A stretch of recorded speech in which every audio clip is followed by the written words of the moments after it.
2 ஆண்டுகளுக்கு பிறகு பல தடைகளையும் உடைத்து மதுரை அவனியாபுரத்தில் வாடிவாசலிலிருந்து துள்ளி குதித்தவாறு காளைகள் வெளியே வந்து கொண்டிருக்கின்றன.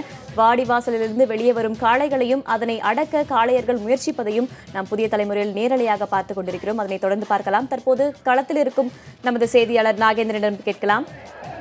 நாகேந்திரன், இந்த ஜல்லிக்கட்டு போராட்டத்தின் போது அதிக அளவில் பங்கெடுத்ததுல அவனியாபுரம் மக்களுக்கும் பெரிய பங்கு இருக்கு. தற்போது 2 ஆண்டுகளுக்கு பிறகு அவனியாபுரத்துல ஜல்லிக்கட்டு நடைபெற்று வருது. இதனை அப்பகுதியில் இருக்கும் மக்கள் எப்படி பார்க்கிறார்கள்? அவர்களுடைய உற்சாகம் என்பது எந்த அளவுக்கு இருக்கு?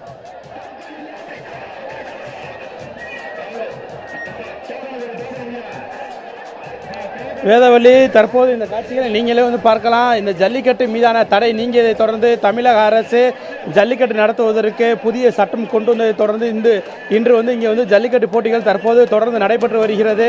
இந்த ஜல்லிக்கட்டு போட்டியில் பங்கேற்பதற்காக மதுரை மட்டுமல்லாது தேனி, திண்டுக்கல், விருதுநகர், ராமநாதபுரம், சிவகங்கை என பல்வேறு மாவட்டங்களிலிருந்து 916 காளைகள் இந்த போட்டிகளில் பங்கேற்றுள்ளன. தற்போது வரை 300க்கும் மேற்பட்ட காளைகள் கால்நடைத்துறையால் மருத்துவ பரிசோதனை செய்யப்பட்டு தற்போது ஜல்லிக்கட்டுக்கு வாடிவாசல் சீறி பாய்வதற்கு தயார் நிலையில் உள்ளது. இந்த அவனியாபுரம் பகுதியை மக்களை பொறுத்த வரைக்கும் பார்த்தோம் என்றால் ஜல்லிக்கட்டுனால தான் இந்த பகுதி மக்கள் இந்த அவனியாபுரமானது உலக புகழ் பெற்றது. அதனால் இந்த ஜல்லிக்கட்டு போட்டி தடைபெற்றதால் தங்களது கிராமத்தின்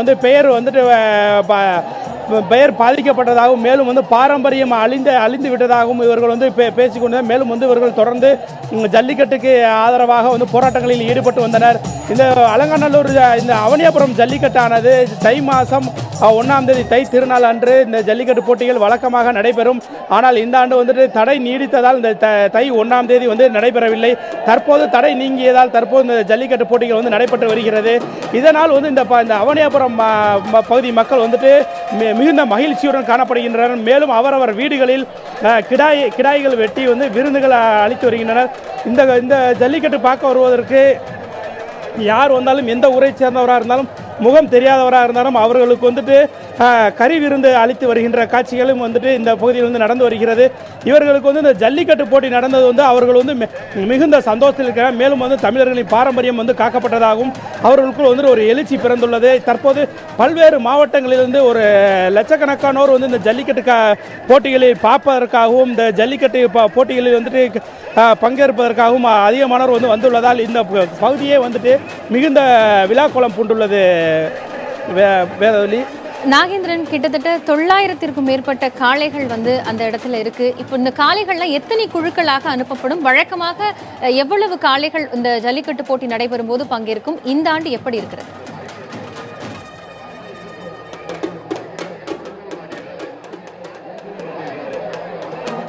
காயத்ரி, இந்த ஜல்லிக்கட்டு போட்டியானது எப்போதும் தடை இல்லாமல் நடக்கும்போது சுமார் குறைந்தது 600-700 காளைகள் இந்த ஜல்லிக்கட்டு போட்டியில் பங்கேற்கும். ஆனால் கடந்த 2 ஆண்டுகளாக தடை நீடிக்கப்பட்டிருந்த நிலையில் தற்போது ஜல்லிக்கட்டு மீதான தடை நீக்கப்பட்டதால் சுமார் பல்வேறு மாவட்டங்களில் 916 காளைகள் வந்துள்ளன. இப்போ மருத்துவ குழு 8 கால்நடை மருத்துவ குழுவால் இந்த மாடுகளை பரிசோதனை செய்யப்படுகிறது. இந்த காளைகளுக்கு கொம்பு கூர்மையாக இருக்கக்கூடாது. இந்த மாடுகளின் உடம்புகளில் எரிச்சல் ஊட்டக்கூடிய வகையில் எந்தவித திரவங்கள் தடவக்கூடாது. மேலும் இந்த மாட்டிற்கு மேலும் போதை வஸ்துக்கள் கொடுக்கப்பட்டிருக்கக்கூடாது என்ற பல்வேறு விதிமுறைகளை அவர்கள் கண்காணித்து இந்த ஜல்லிக்கட்டு போட்டியில் அவர்கள் அந்த காளைகளை பங்கேற்ற செய்துள்ளனர். காயத்ரி, நாகேந்திரன், நீங்க இணைப்பில் இருங்க, நம்ம தொடர்ந்து பேசலாம். மாபெரும் புரட்சிக்கு பின்னர் தமிழகத்தின் பல்வேறு பகுதிகளிலும் ஜல்லிக்கட்டு போட்டி நடைபெற்று வருகிறது. அந்த வகையில் தற்போது மதுரை அவனியாபுரத்தில் ஜல்லிக்கட்டு நடைபெற்று வருகிறது. அந்த ஜல்லிக்கட்டு போட்டியை புதிய தலைமுறையில் நாம் நேரலையாக பார்த்துக் கொண்டிருக்கிறோம். தொடர்ந்து பார்க்கலாம் ஒரு சிறிய இடைவேளைக்கு பிறகு.